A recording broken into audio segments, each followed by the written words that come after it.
Yeah, today was pleasant. 83 was the high temperature locally here in Austin. The normal high is 86, so technically it was a cooler than normal day, and this is the last cooler than normal day for quite some time. I do anticipate the 90s and then eventually triple digits arriving starting on Tuesday. All right, here's where we stand. Clouds and radar. We are clear. The moon, if you got a chance to see it when it was rising the past hour or two, was just gorgeous. Clouds and radar through the rest of the night. Tomorrow morning at 6 a.m. Winds will shift a little bit to the north and west, overall light. By 9 a.m. still sunny skies. A few wispy clouds could build in from the west from time to time, and winds will eventually shift to the south, which will allow for the warmer temperatures come Tuesday with a few clouds from time to time overnight Monday.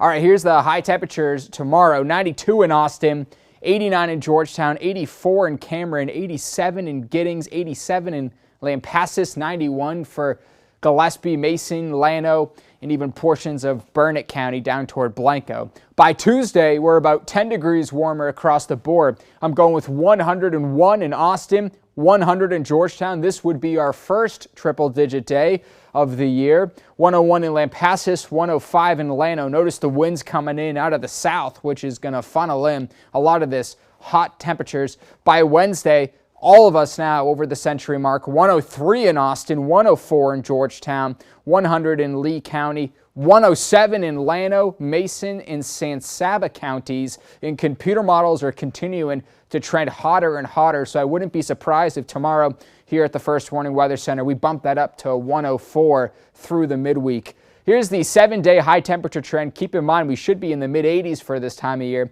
The earliest ever triple-digit day was May 4th. We average our first 100-degree day July 4th, and we could see 3 through the next 5 days. And even then, upper 90s on Friday and Saturday. So wouldn't be surprised if a 4th, maybe a 5th 100-degree day happens here. The record high watch going through the next few days starting on Tuesday. The current record for Tuesday is 98. Of course, we're most likely going to break that, as well as breaking Wednesday and Thursday, getting pretty close to Friday's record high. So all across the board, this is unprecedented heat that is arriving here in May. Tonight we'll see a few wispy clouds, but we will be dry. 57 for my low. Winds will be calm. Tomorrow, back up into the lower 90s with abundant sunshine. Then we'll see clouds slowly build in, but keep an eye on these temperatures. It's going to be really hot. You add on top of that humidity. Not a good mix for the month of May. Rain chances slowly returning next Saturday and Sunday. However, it's just at 20%. Stay cool out there.